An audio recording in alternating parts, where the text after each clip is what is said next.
여러분 안녕하십니까? 사진 초보 전문가 되기 함성호입니다.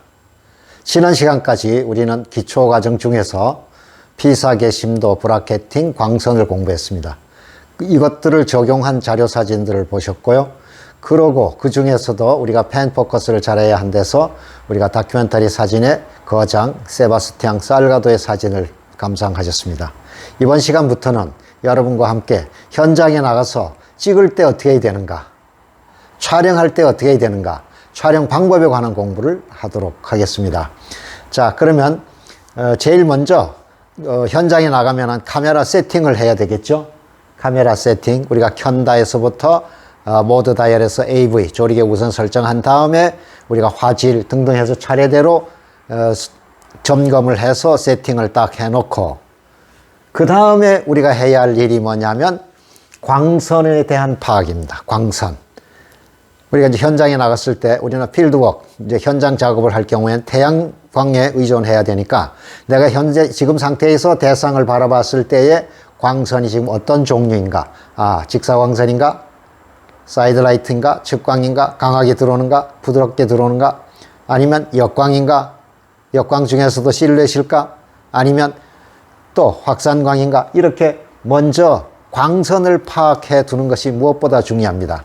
저는 우리가 기초반부터 학부생은 물론이지만 사진 작가반을 운영한 경우에도 세뇌 되도록 현장에 나가면 다 5년, 10년씩 공부했음에도 불구하고 제가 꼭 점검하는 것이 지금 상태에서 광선이 질이 어떤 것인가 하는 걸 파악하는 것입니다. 여러분들도 기본 과정에서 광선을 머릿속에다가 아주 잘 기억해 두셔서 파악하는 습관을 가지셔야 되겠습니다. 그렇게 해서 지금 상태에서 광선이 어떤 종류인가, 그 얘기는 뭐냐면 앞서도 말씀드렸습니다만은 내가 바라보고 있는 이 피사체의 가장 적절한 광선이 무엇일까, 아니라면 차선에 해당될 수 있을까 하는 파악이기 때문에 광선을 먼저 파악하는 것이 무엇보다 중요하다. 5종류 7가지로 여러분들한테 가르쳐 드렸습니다. 다음으로 중요한 것이 이제 본격적으로 관찰을 해야 됩니다. 관찰을 하기 위해서는 우리가 현장에 탁 가게 되면 우선 느낌으로 오는 것이 있겠죠. 자, 그렇다면 아름다운 것이 있을 수 있고, 또 예쁘다, 또 낡고 오래돼서 고색창연하다, 또는 사회적 이슈에 해당된다. 자, 또는 전 어린이의 문제다, 저건 환경의 문제다. 이런 것들에 관한 관찰을 먼저 잘 하셔야 되는데, 그 관찰의 방법이 몇 가지 나눠서 얘기 드릴 수 있습니다. 첫째는 위치입니다. 포지션. 그러면 어느 위치에서, 위치는 내가 대상을, 피사체를 바라봤을 때, 앞에서 봤을 때, 또 옆으로 돌아가서 옆에서 봤을 때, 또 뒤에서 봤을 때, 또 이쪽으로 돌아와서 이쪽에서 바라봤을 때, 이렇게 해서 어느 쪽이 가장 내가 바라보고 있는 중에서 가장 잘 드러나며 시각을 끄는가, 그것을 드리는 것입니다. 그래서 어느 위치에서 보는가. 두 번째로는 우리가 거리입니다. 거리.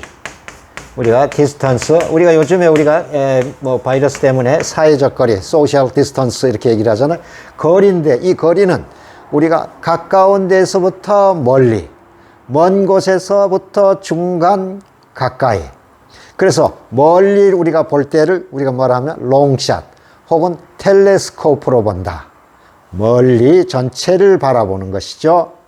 그리고 다시 중간 범위를 보고 가까이 오고, 가까이 오면 우리가 용어로 뭐라고 했습니까? 크로잡, 또는 아주 미시적으로 본 데서 마이크로스코프, 이렇게 얘기를 할 수 있습니다.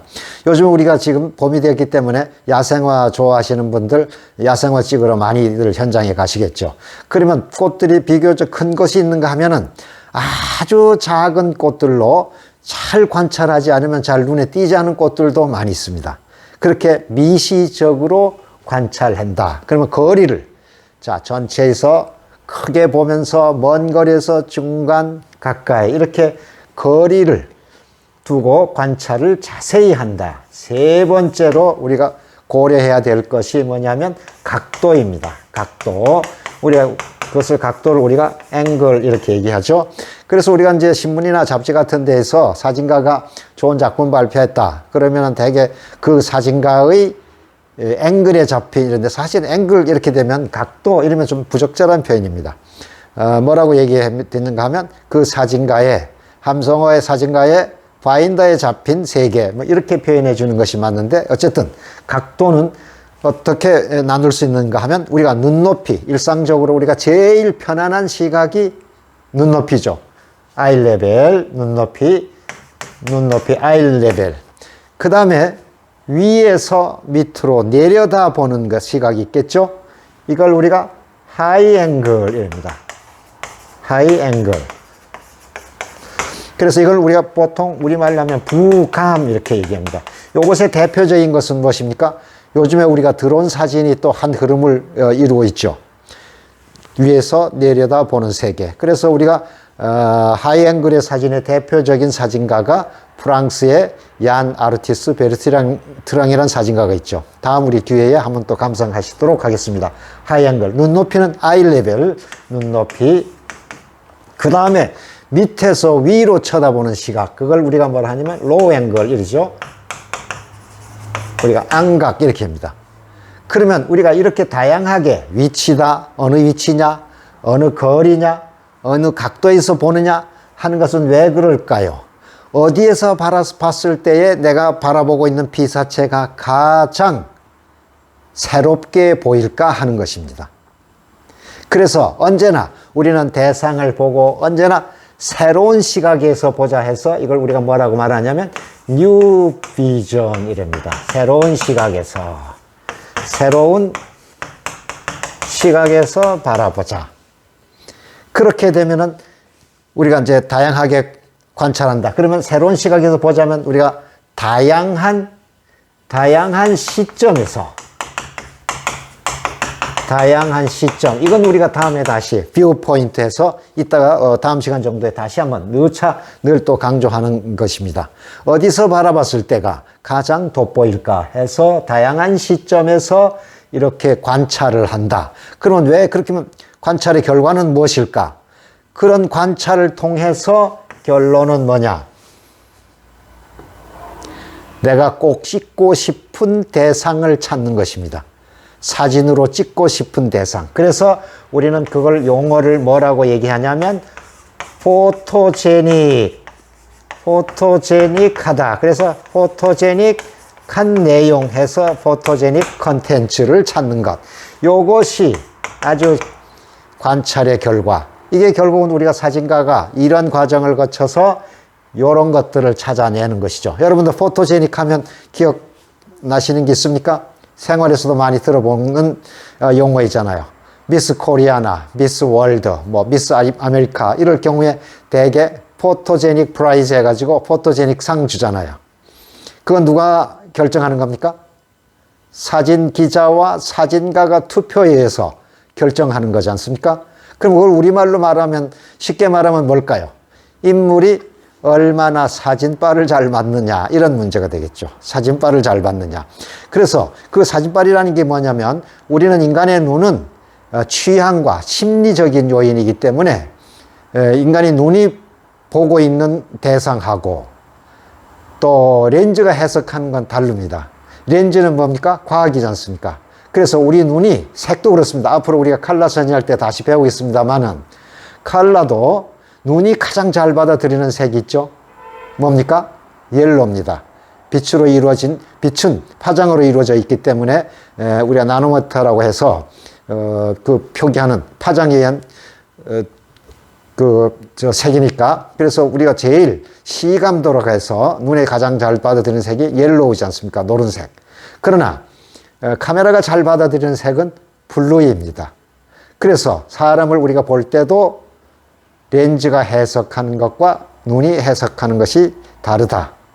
그런 점에서 우리는 렌즈의 특징을 잘 이해하고 요렇게 찍고 싶은 대상을 일단 선택한다. 그렇게 해서 내가 찍고 싶은 내용이 선택되어지면 그 다음에 또 다음 단계를 고려해야 됩니다. 그러니까 오늘 우리가 여러분들에게 처음 이제 우리 어떻게 찍어야 될 것인가 하는 것에는 우리가 요런 상황들 카메라 세팅한 이후에 광선을 파악하고 요런 점에서 관찰을 자세히 해서 남과 다른 시각, 새로운 시각의 세계를 찾아낸다. 그 결과물이 뭐냐? 아, 저거 찍고 싶다 하는 것이 포토제닉한 컨텐츠를 찾는 것이 중요하다. 이것이 이번 시간의 핵심이 되겠습니다. 여러분, 운동선수도 그렇고 우리 다른 예술도 마찬가지입니다만은 기본기가 튼튼해야 되지 않겠습니까? 기본기가 단단하지 않으면 우리가 선수도 그렇고 예술가도 생명을 오래 갖기가 어렵다.